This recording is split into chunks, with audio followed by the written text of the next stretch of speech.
Run it up, then run it back. Run it up, then run it back. Run it up. Oh, hello. Happy Wednesday. This is Run It Back. We're just doing a little research here for the show. Chandler getting ready, just a little late. Because we got an hour of basketball that we need to get to. Georges Niang coming up. Are you doing research on his name? Yeah, just... All right, did you get the origin? Okay, we're gonna get the origin of that. Maybe we'll ask him ourselves, but we have a lot of games to react to. What are you Born and raised in Senegal, his father. Oh, here we go. I made a deal. I'm doing the robot for the next hour. Oh, the deal's been made. Here we go. Last night, a lot on the line. Magic, Knicks.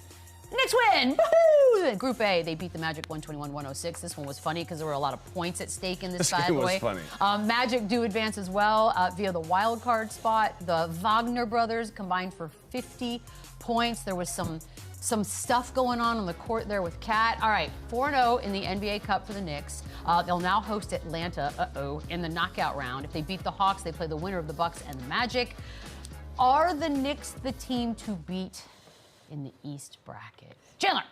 Yeah, I mean, I think they are, but you know, it's funny. This is basically the March Madness version for NBA. Now you got to be perfect. Now it's one and done. It's single game elimination. So now it's anyone's game. And now that the Boston Celtics especially are not in, now it's really anybody's tournament. And this is exciting for all four of these teams. They all legitimately have a shot. You win one game, you win two games, you're literally there. So this game last night was so much fun. Just the fact that I'm sitting there watching. I've never watched a game in the NBA waiting to see how much they'll lose by.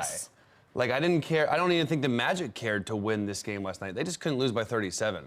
So it was very interesting to see. Well, the Knicks could have played the Celtics had they won by too much. But it was just weird. When a team is playing, you could tell last night they weren't playing to win. They were playing to not lose by 37. We've never seen that before. Is insane. So it was ridiculous. And then on the flip side, the Knicks played unbelievably good. Their offense is really thriving right now.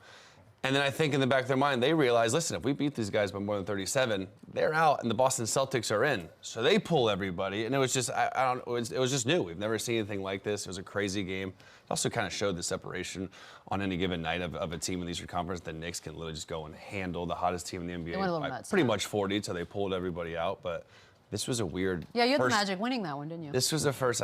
When you do a show every day, Michelle, you got to take some shots. Take some chances. We also had the Pistons. That's fair.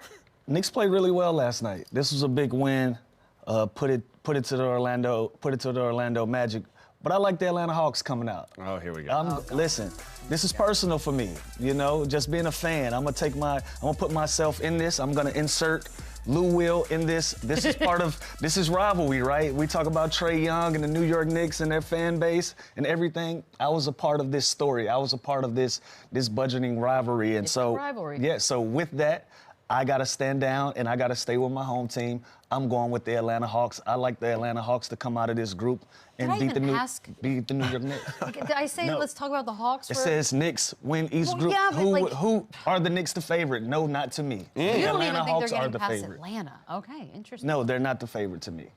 That was the question. Well, plus 650, the odds way. are fantastic. Yeah, that's a very Lou Williams bet right there. Okay. I told you I shoot for home runs, or I hit for home runs. By the way, did you guys like the whole point differential tiebreaker situation? I feel like I loved it. For a minute there, it got me confused, but I'm all in. I'm still figuring it out. I did. Honestly, how else are you going to do it with such a small sample size? You have to go to something different. Run up a score. And I love it. It's usually you're taught to play through the whistle, play till the game's over. And now in this, you see coaches calling timeouts with 3 seconds to go, up 20. I know. Like you see different strategies. You see a whole different game plan. And it means something to these teams and to these players and these coaches, whether that's the financial, incentive, or whether that's just the intensity of the game, or being crowned the champion of something. These games are different and they work. And the Knicks last night, again, to me, the Knicks are playing really well right now, and everyone's hot on the Magic, and for a good reason. They have been absolutely balling. But this kind of just, to me, showed the separation of a contending team and a team building to be a contending team. Did someone tell Tibbs mid-game, hey, slow down on the points? I think I don't like it when he first of all, I think he knew before going in that listen, if we beat them by 37, which I don't think they thought was possible until they were up 42 or whatever they were.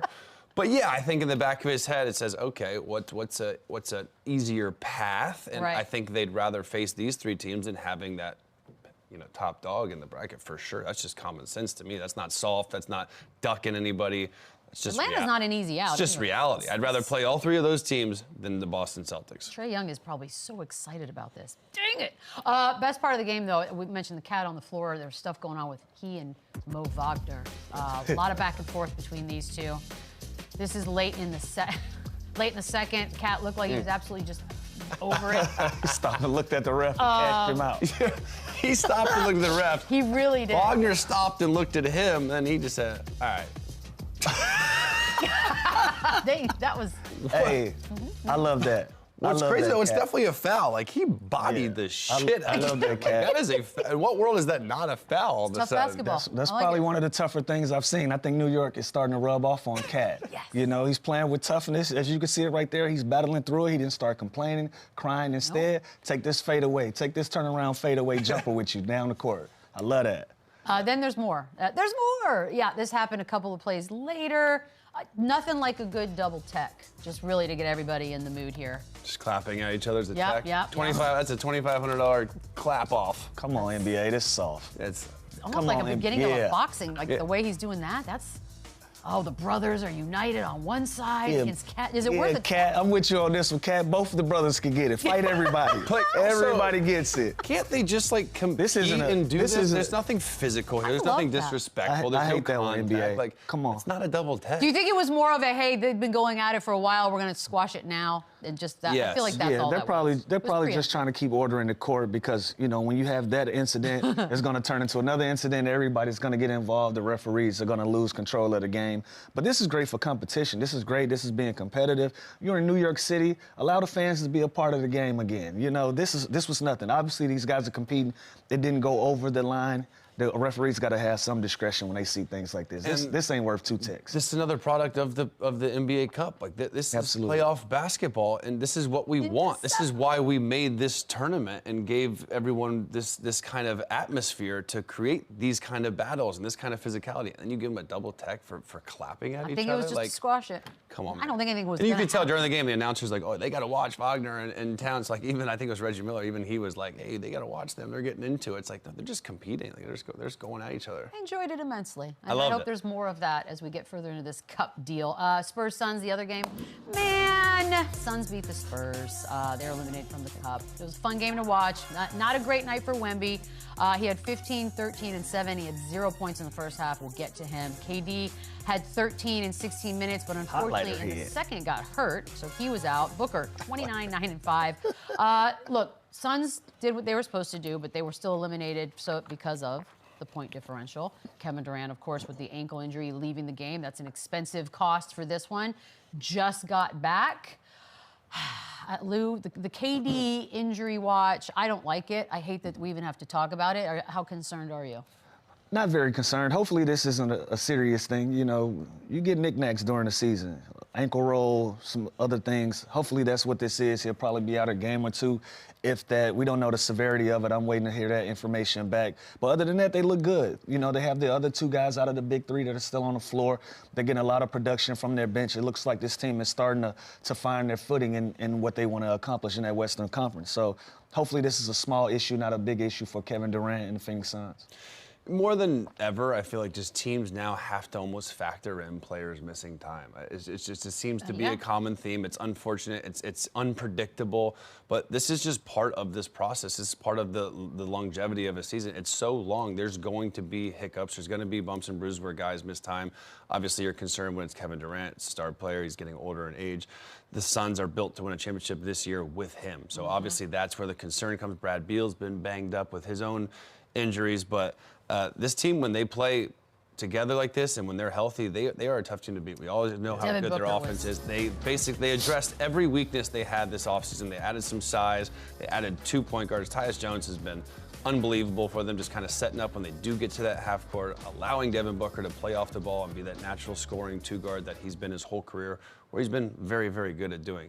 So I think they figured out they have the right pieces here, but obviously, they need Kevin Durant. But they've shown you they can be resilient, though. We can win games without Kevin Durant, or we can win games without Devin Booker.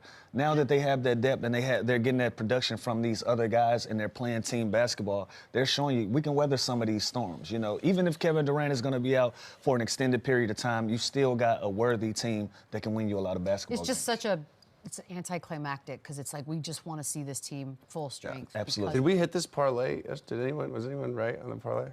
Well, I mean, I had Spurs money line, so I definitely wasn't. Did Tyus Jones have 7 assists? No, you know I'm asking because I was right. Oh, you know what? I can't stand you. For once. Let's get to Wemby, shall we? Yes, I'm back. Yay! Woo! It was not a great performance from Mr. Wembanyama, and the internet complaining. And Say it again. This is what Wembanyama. I've never heard you say anything negative. I don't like it. Well, I'm doing it with a smile, I so it's easier to deliver.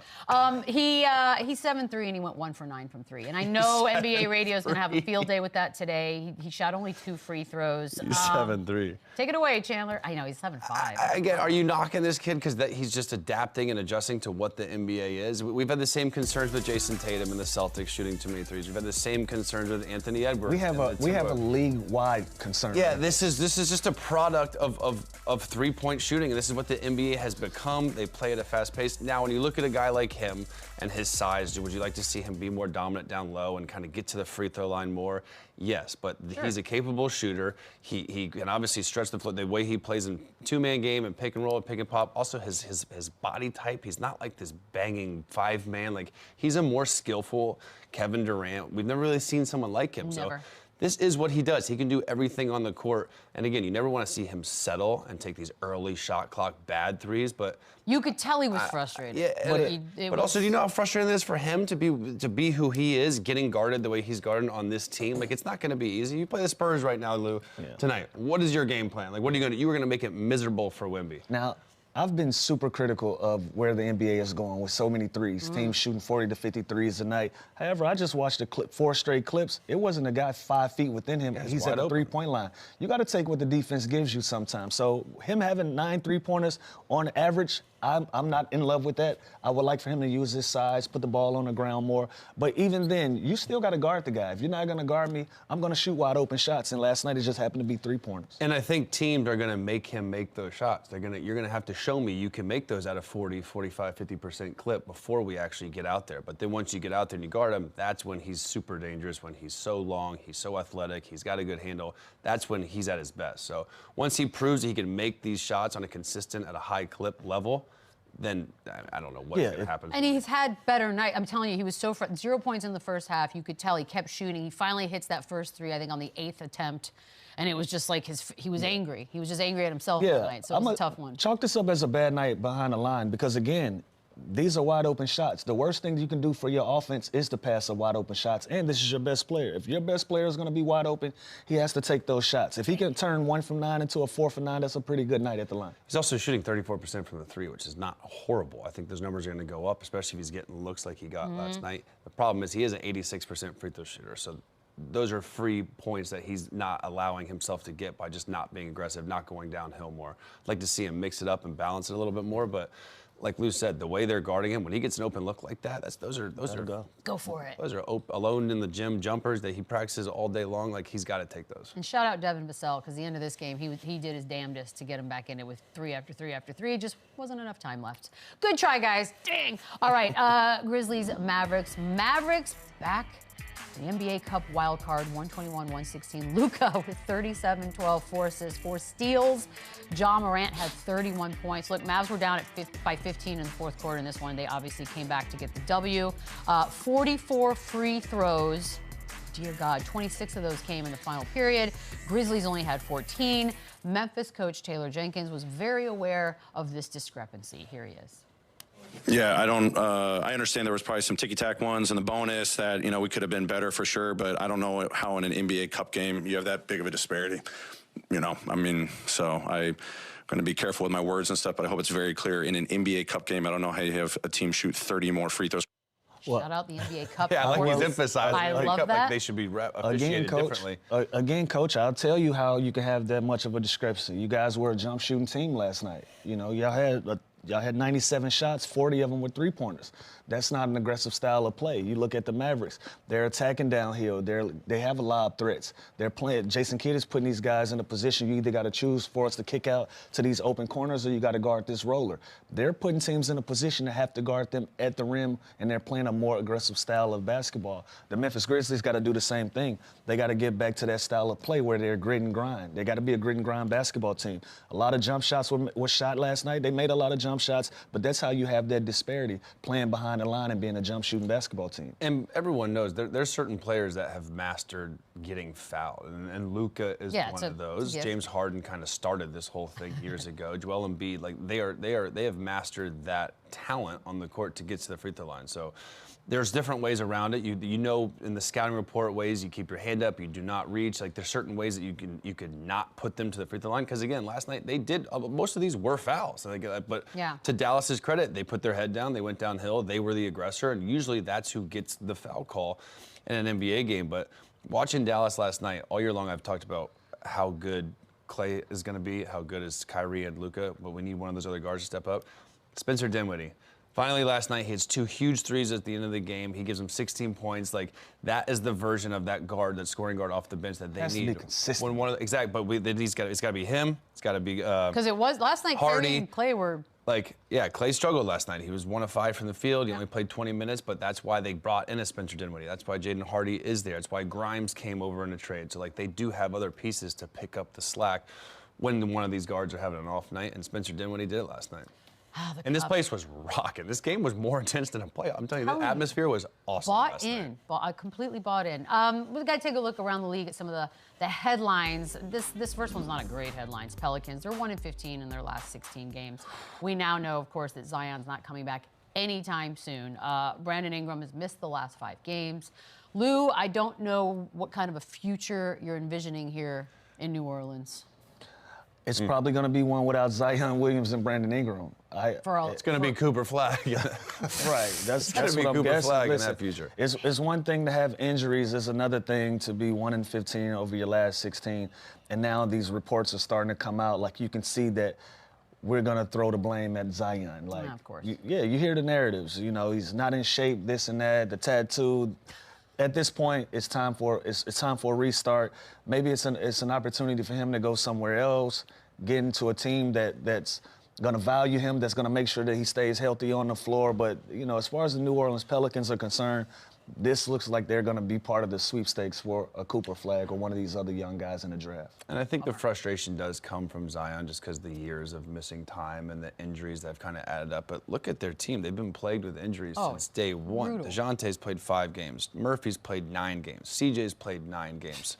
Ingram's only played 16 games. So, their whole team, Alvarado, he's hurt. Herb Jones, literally every single one of their role players, their big-time guys, has been out. So this team, it's not even a product right now that's supposed to compete. They're not even close. They're not. I mean, this was a team we trained to be one of the top teams to be competitive this year, coming out of that Western Conference. They're not even close. You know, even when you get C.J. McCollum back on the floor, DeJounte Murray, as they're working their way back into these lineups, you're still not putting a quality product out on the floor that makes these New Orleans Pelicans fans excited about the future. And I'll say just the unknown of Brandon Ingram not re-signing his deal, him going to hit the free agent market, Zion. His health has always been an issue. They make this move where they get rid of kind of their young piece in Dyson Daniels. Now he's kind of blown up in Atlanta. DeJounte hasn't found his rhythm in New Orleans. So they pay they pay Trey Murphy, and I feel like that was a good signing. At least they have some security there with a nice 3-and-D wing for the next 4 or 5 years. But this team has a lot of decisions to make. I've heard they've been for sale for years. They're so who knows what's going to happen with ownership and management, but it's a disaster. The Brandon Ingram part, too, because everyone's, watching him, body language, obviously not thrilled with how things have played out. Shams reporting he wants to be part of a, quote, winning competitive environment. I mean, I would think so. Why not?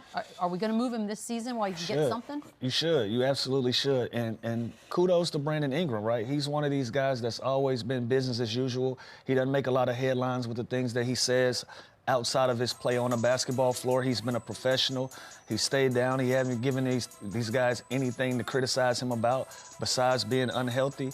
Give him an opportunity to be competitive. You know, he's been in a position in his career, even from the start of the Lakers, when he was with the Lakers. You know, you had so many different things going on in that environment where he wasn't in an environment to win.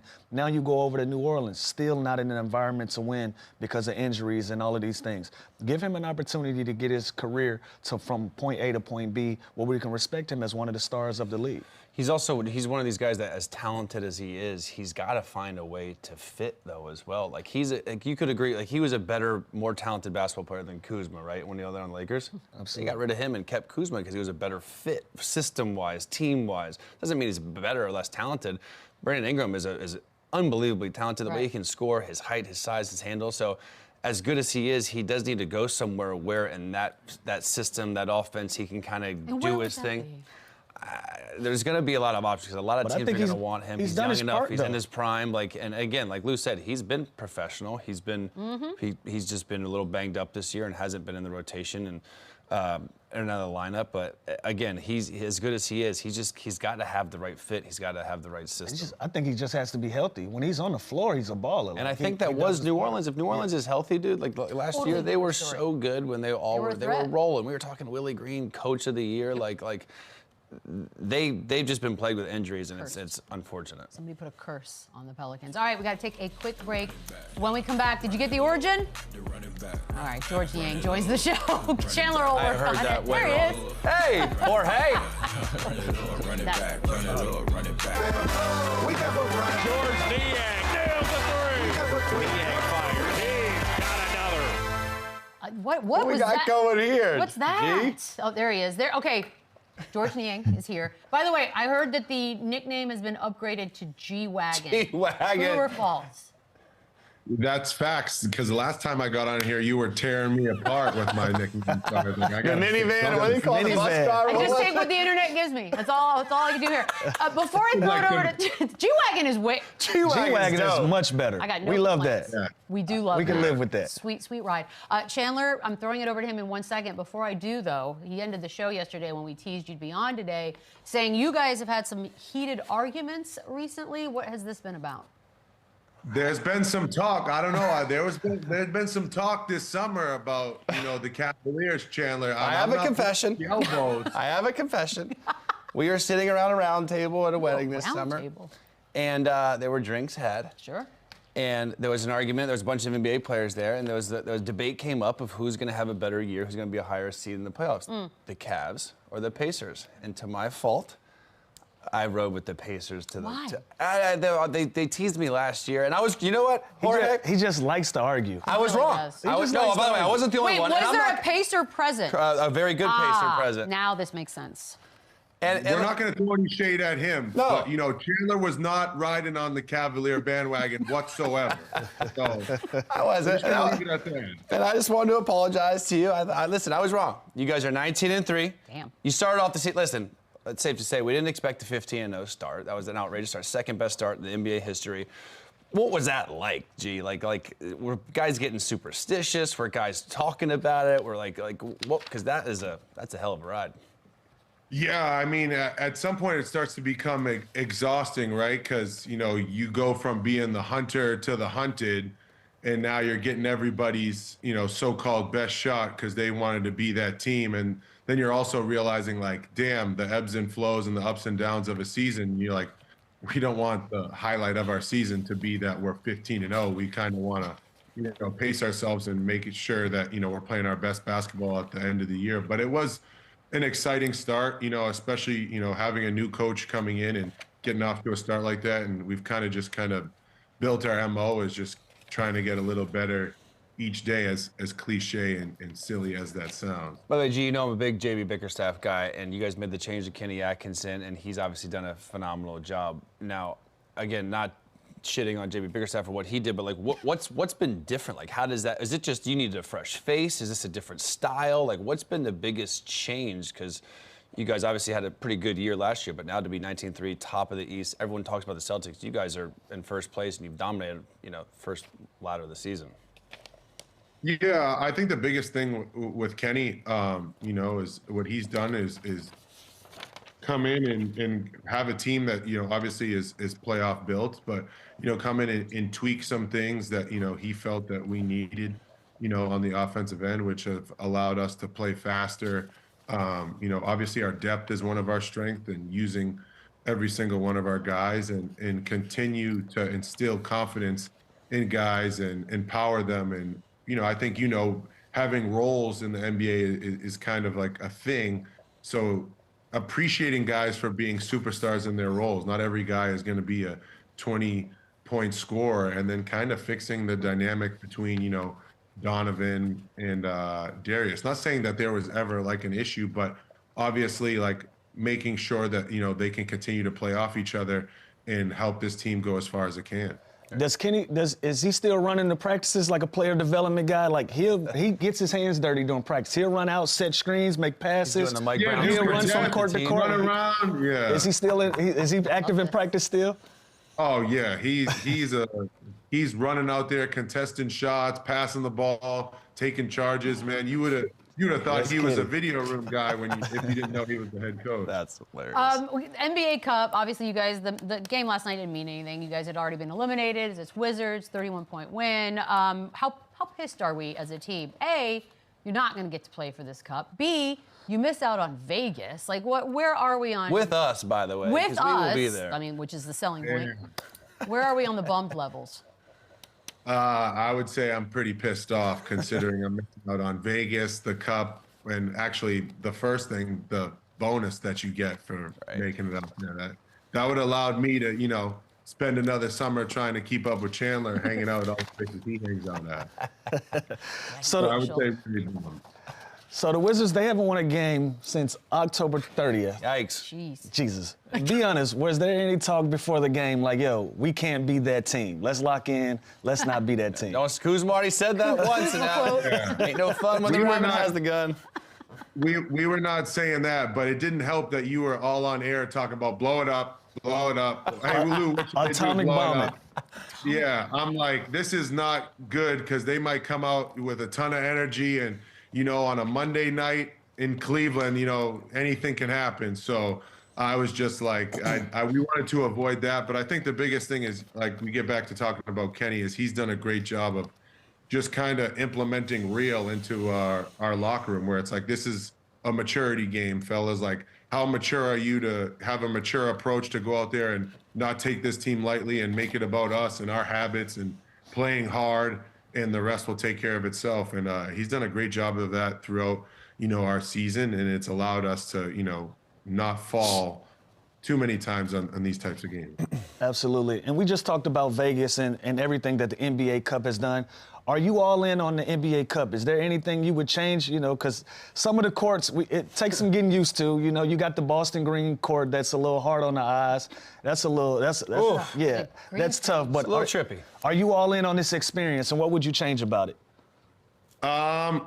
Damn, that's the highlight you had to put up there? You know, Beadle snuck that one in there. Yeah, I was about to say, Beadle definitely did that one. Oh my God, she handpicked that one. She's like, innocent. I don't even know how to pick videos. No, but besides that highlight, I'm all in on the NBA Cup. I think it's been an unreal experience, and I just think, you know, I think Lou and Chandler, you guys know, it gets repetitive after a while, you know, during this part of the season where, you know, you want to have games that kind of like have that instant gratification and where it's meaningful. And I think the NBA Cup does that, where, you know, you have like those Tuesday and Friday night games where, you know, you get up and are like, these are meaningful, and, you know, we have a chance to do something special. And obviously, you know, winning a championship as in the NBA Cup is meaningful. They might even put a banner up. But I would also, like I mentioned again, everybody loves green and everybody loves money. That money. NBA Cup bonus in Vegas. But is that the worst court you've ever played on? Man. Yeah, that was disgusting. I mean, it's not great. It's not fun to watch on TV. It's hard to watch. And there were like 3 lines in between. It was like, what are you trying to implement here? So, Gia, obviously, the NBA Cup to me has been a hit. The games are more intense. The games are more electric. The crowds are nuts. You guys right now sit at the top of the NBA with the 19-3 record. Obviously, big picture is to win an NBA championship. Everyone in their world, I think you guys, they think Celtics are the team to beat. They were the defending champs. They bring everybody back. With the start you guys have had, do you guys feel slightly disrespected, or do you understand? Listen, that's the top dog. We got to get respect we deserve. We got to go through them. Yeah, I mean, I think at the end of the day, they did win a championship, so there's no feeling like we're feeling slighted. Like, we can only control what we can control, and that's every time that we play against them, we're gonna, go out there and act as if, we're capable of beating them, because I think that we are. But at the end of the day, you have to prove yourself night in and night out in this league. So I don't think any of us feel slighted. Those guys are the defending champs, and that's who we're going to have to go through in the East. And George, I want to commend Chandler for sounding somewhat professional in that last question, but it was all a lie because we're about to do our power rankings, and he's trying to blame other shows. And in the East, he has Boston #1, Cleveland #3. He's a snake. You're a snake for this. Cleveland's 3 in your rankings. Why? Because he just said he's not. Well, I think Oklahoma City. I think I have too. This is just East. This is the whole NBA. Oh, it is. You're right. What do we have to do, Chandler? Win a championship. Do it in the playoffs. Win a championship. You know this. Boston just did it. Listen, you just said you don't feel slighted. You just feel like you have to go through. I feel slighted because it's like, it seems like it's personal. I told her that in confidence. Listen, I think you guys are. I think you guys have exceeded expectations. That's fair to say. Whose expectations? Everybody's. No one thought the Cleveland Cavs would be 19-3 after 22 games. That is a fair statement. That's not true. You're the only one that didn't. Stop it. Charles Barkley last night said, "I don't care about their record. I'm not drinking the juice on the Cavs." He says a lot of crazy stuff. We're not even Put the drink down, Chuck. Yeah. I'm rolling. I'm a big Kenny Atkinson fan. See? I credit Kenny Atkinson for continuing my career. I thought I was done. I tore my ACL. And I asked you, did he run practices? Because every day, that was the person that worked with me and made sure I got back on my feet. So I'm a believer, bro. I'm in. I like this for Listen, your own center, Jarrett Allen, recently said the goal is to make it to the conference finals, G. So I'm not the only one, clearly. If you're starting, first of all, does anyone check him on that, by the way? Because that was Look, G looks blindsided. Yeah, what are we doing here? Are you buffering or are What you is this? This is a here? gotcha interview. Let's go. No, the crazy thing is Chandler is picking quotes that stand on, like, his point. Like, yes, Jarrett Allen, like, is he the best person to pick, like, a quote from? But why do you say it? Like, I need to know, like, G. I need pick to a know. quote from Donovan Mitchell. I need to know why he said. Did anyone be like, Jared? What the hell was that about? Like, the goal is to win a championship. We're 19-3. He's so nice. Yes, he's just hanging out. He's having a good time, and guess what? He so happens to be really good at basketball. Like, he's not focused on saying the right things. Who cares? Okay. Well, when I hear that from a valuable player on the team, I'm like, damn, their goal, they're 19-3, made history damn near, and their goal is to go to the conference finals. Like, I just think bigger picture. You want us to celebrate because we're 19-3 and No, I want you to have win championship goals, not conference final goals, G. Well, hold on. That was a crazy statement. It is. Can We we have to cut look at the this guy? messenger because Jarrett Allen is he a different dude? Like what is he doing when he's not on the court? Because that quote felt very sort of sweet. He makes computers. He's not known for taking hot takes. Like, what? Come on. Okay, there you go. So shut up, Chandler. All right, fine. All right, I will take everything Jarrett Allen says for the rest of his career with a grain of salt. Yes. Chandler, I just want to know, what do we have to do going forward to be #1 in your power ranking? Like, moving forward, what do we have to do to be #1 in your power rankings? I think you have to beat the Celtics when they're fully loaded, not when Derek White and Jason and Brown are out. I think that was the starter. We can't control that. I know. I'm not saying it's your fault. I'm just saying I think, like Denver the year before, when you're the champion, I think you were the champ till proven otherwise. And they brought back everybody. Now they have KP back. I just feel like when I'm watching them, that is the best team in the NBA. Not even anything against you. I think they're better than Oklahoma City. I think they are by the way, they're the Vegas favorite. So I'm not taking crazy pills. They are literally the favorite. I really could listen to y'all just go at it. I love it. Are we still on air? I really could just listen to We y'all get go at drinks. it. Like what is this? My point is, listen, you guys are balling, and I am extremely stoked. You know that. Half the time I'm teasing. I just like to see. I want to see it in the playoffs. I want to see it on a big stage. I'll get us back on Thank track, you, G. You've played with Donovan Mitchell for 6 seasons, including his time in Utah. What's been the biggest difference in his game that you've seen on and off the court? Who is he as a person? What talk to his maturity. Yeah, I think the leadership role is the biggest thing that I can speak to, right? He's done a tremendous job of not only being a phenomenal basketball player and getting himself to new heights and All-NBA and multiple-year All-Star appearances, But I think at this point he realizes that how can I get my teammates to the finish line with me? How can I empower my teammates? How can I use my teammates to help me win games? And I think that's a huge step in his maturation process and as him as a superstar. I think since he's come over from Utah and when I got here, it was a year after he had been here already. But just to see his level of focus on where he's trying to get, and it's not like I want to be all NBA. It's like, how can I win a championship? And when you see guys kind of shift their mentality like that, it's impressive. And I think he's been nothing short of impressive this year. His ability to, continue to make threes off the dribble, be a playmaker, and just ultimately be that guy that can carry a team. It's been really impressive. I want you to make a case for him. Why is he not in the MVP conversation right now? He's 8th. It's weird. That is nuts.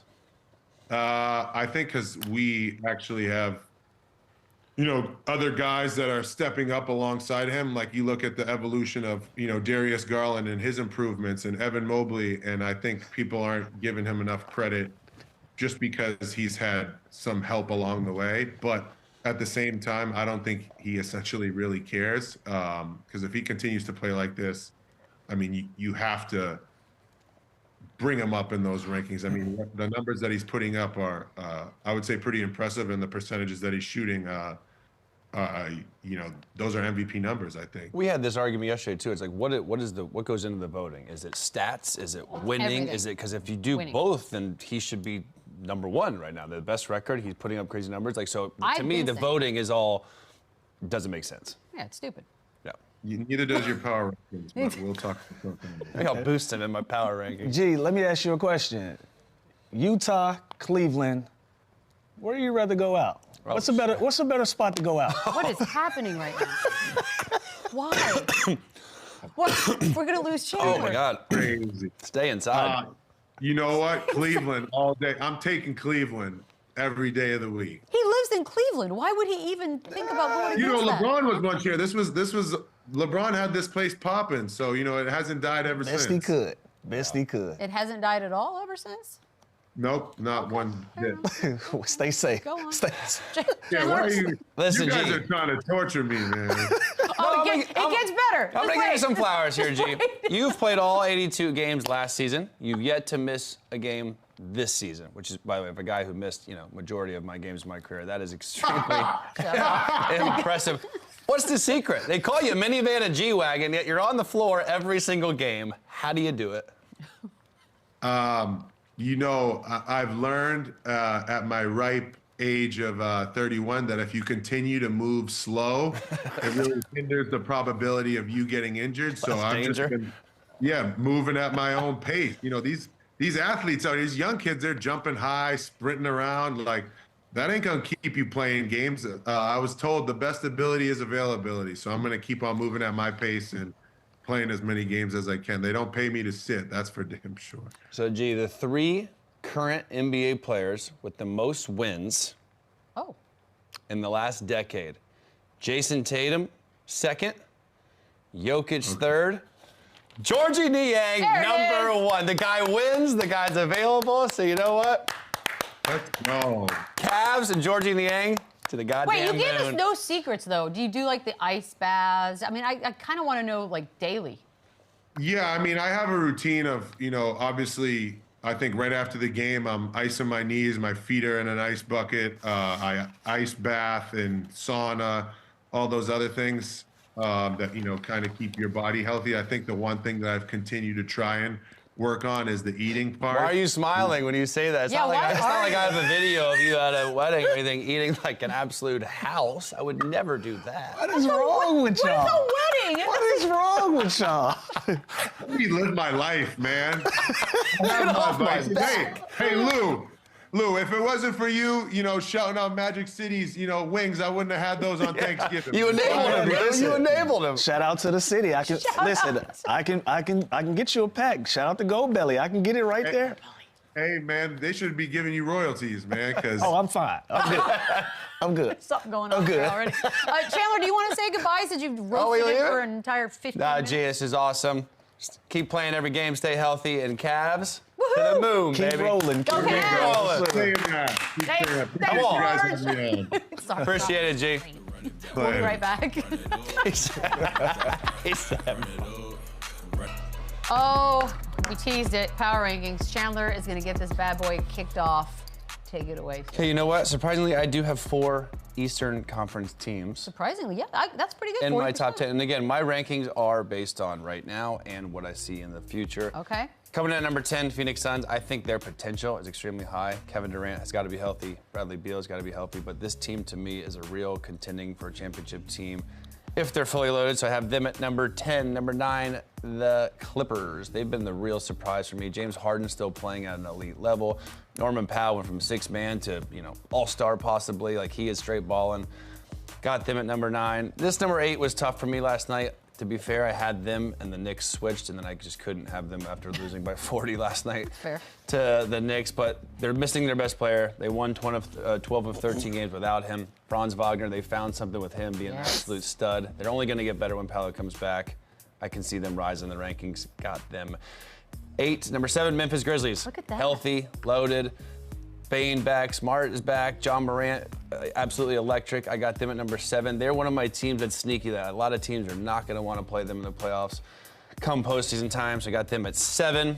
Number 6, and I think, again, I think to me, no offense to our team, our guy Georgie, like whoever, George, like the Cavs and Knicks, that would be a hell of a series in the playoffs because I think everyone expects the Celtics to get there, but the Knicks, with the additions of Bridges and Towns, their offense is extremely dynamic. They have a capability of being a great defensive team. Like them, number 6, and at number 5, the Dallas Mavericks. We talk about how good Luka is, how good Kyrie is. Are they going to find ways to defend? Are they going to get stuff from the guard play off the bench? They did last night with Dinwiddie and got a big-time win against the Memphis Grizzlies. Have them at number 5. 4, probably the most surprising team of this season. Young, athletic. They lock up their 2 dynamic duo stars in Jalen Green and Sengun. They have probably the deepest team in the NBA. They're well coached. They do it all. I think 4, I don't want to throw shade here, but I think 4 is probably about as high as they're going to get in their rankings, but I think they're a middle-of-the-pack team and also a hard-nosed team.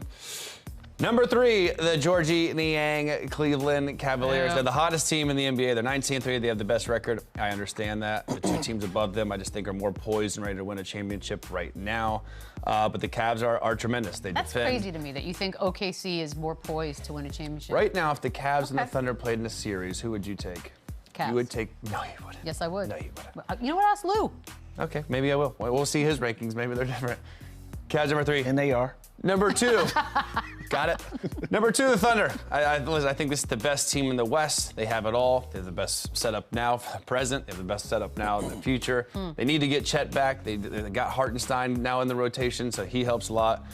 Got them as number 2. And the top dog is the Boston Celtics. Can't imagine them kind of leaving this spot unless the Cavs absolutely continue to go on a tear. Thunder get healthy. Chet gets available again to play. But Boston Celtics, to me, are the best team in the NBA since pretty much last year. All right. So that Lou already teased it. Yours is different. is my rankings. Mine's different. I'm going to start at the top. At number 10 is going to be my Los Angeles Clippers. The reason why they're 10, we still have a huge question mark with Kawhi Leonard and his health and when he's going to be available to return to the Los Angeles Clippers. With that being said, James Harden's been keeping them going, so I got them at 10.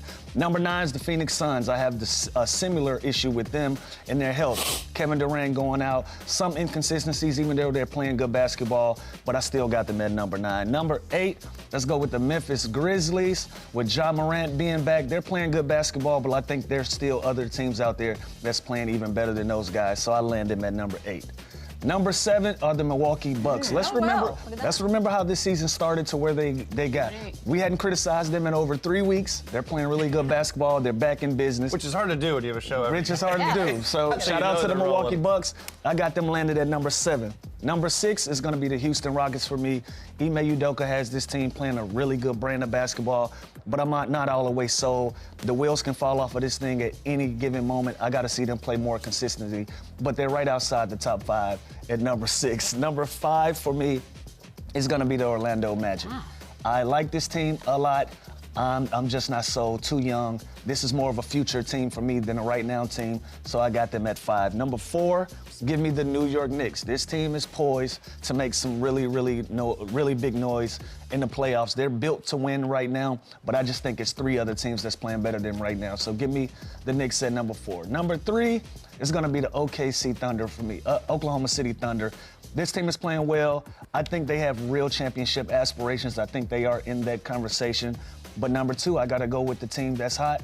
I got to go with the Cleveland Cavaliers. They're playing a really good brand of basketball. They're veteran-led. They're not a team of young guys.